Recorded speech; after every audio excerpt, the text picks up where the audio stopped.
एक छोटा सा गांव था, वहां पर एक आदमी पहाड़ पर पत्थर तोड़ने का काम करता था। उसको अपनी जिंदगी से कोई गिला शिकवा नहीं था।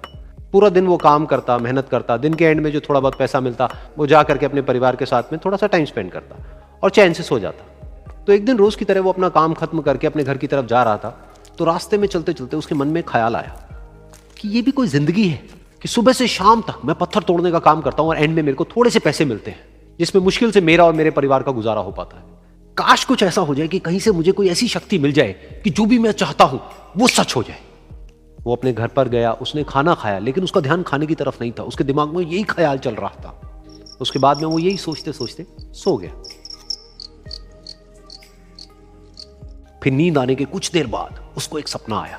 सपने में उसने देखा कि रोज की तरह वो अपना काम खत्म करके अपने घर लौट रहा था।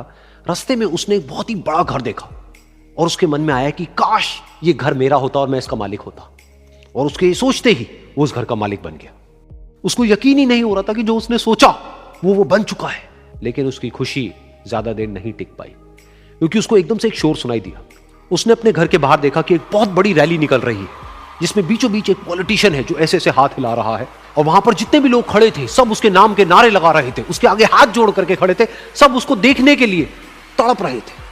तब उसको यह एहसास हुआ कि मैं कितना छोटा हूं उसके आगे। और फिर उसके अंदर से एक ख्याल उठा कि काश मैं ये पॉलिटिशियन होता और मेरे पास भी इतनी ही पावर होती जितनी कि इसके पास में है। बस उसका इतना सा सोचने की देर थी, वो पॉलिटिशियन बन गया। उसकी खुशी का ठिकाना नहीं था, क्योंकि उसके आसपास में हजारों लोगों की भीड़ थी और सब उसको देखने के लिए तरस रहे थे, तड़प रहे थे। लेकिन उसकी ये खुशी भी ज्यादा देर नहीं टिक पाई।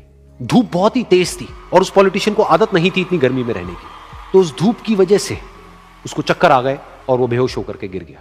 फिर उसको एहसास हुआ कि ये पॉलिटिशियन सबसे ताकतवर नहीं है, ये जो सूरज है ये सबसे ताकतवर है।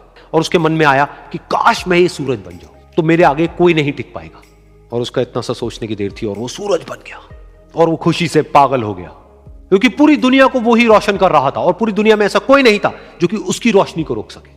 लेकिन उसकी ये खुशी भी ज्यादा देर टिक नहीं पाई, क्योंकि कुछ ही देर बाद आसमान में कुछ काले बादल आए जिन्होंने कि उस सूरज की रोशनी को रोक दिया। फिर उसको यह एहसास हुआ कि इस दुनिया में ऐसा भी कोई है जिसमें दम है उसकी रोशनी को रोकने का। और उसके मन में एक ख्याल उठा कि काश मैं वो बादल बन जाऊं। और वो बादल बन गया और आसमान में उड़ने लगा।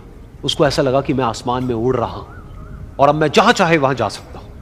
लेकिन कुछ देर बाद वहां पर एक बहुत तेज हवा का झोंका आया जो कि उन बादलों को उड़ा करके ले गया। और फिर उसे ये समझ आया कि ये जो बादल हैं वो सूरज की रोशनी को तो रोक सकते हैं, लेकिन हवा को नहीं रोक सकते। ये हवा उनको बहा करके ले जाती है। फिर उसके मन में आया कि काश मैं ये हवा बन जाऊं। और वो हवा बन गया। हवा बनने के बाद में उसको अपने अंदर एक अलग ही ऊर्जा का अनुभव हुआ। वो चाहे तो आराम से बहता और चाहे तो आंधी बन करके, तूफान बन करके, जिसको भी चाहे उड़ा करके ले जाता। उसको ये विश्वास होने ही लगा था कि इस दुनिया में सबसे ज्यादा शक्तिशाली मैं हूं। लेकिन तभी उसके सामने आया एक पहाड़। उसने अपनी पूरी ताकत लगा दी, लेकिन उस पहाड़ को वो इतना सा भी नहीं हिला पाया। तब उसको यह एहसास हुआ कि इस दुनिया में कोई है जो हवा से भी ज्यादा शक्तिशाली है, जिसमें दम है उस हवा को रोकने का। फिर उसके मन में आया कि काश मैं ये पहाड़ होता। और वो पहाड़ बन गया। लेकिन हर बार की तरह इस बार भी उसकी खुशी ज्यादा देर तक नहीं टिक पाई। उसको एक जानी पहचानी सी आवाज सुनाई दी और साथ ही साथ उसको दर्द होने लगा, जैसे कि कोई है जो उसको तोड़ रहा है, उसको मार रहा है। तो दर्द से वो चीखने लगा और उसके मन में आया कि काश मैं वो बन जाऊं क्योंकि इस पहाड़ को तोड़ने का दम रखता है। लेकिन इस बार उसकी ये ख्वाहिश पूरी नहीं हुई। वो रोने लगा, चीखने लगा, चिल्लाने लगा। उसने अपनी पूरी जान लगा दी, लेकिन इस बार वो नहीं बन पाया। उसका दर्द बढ़ता ही चला जा रहा था और दर्द की वजह से एकदम से उसकी नींद खुली और सामने शीशा था। उसने शीशे में देखा और उसको समझ आया कि सपने में मैं वो क्यों नहीं बन पा रहा था जो मैं बनना चाहता था, क्योंकि असलियत में मैं वो ही हूं।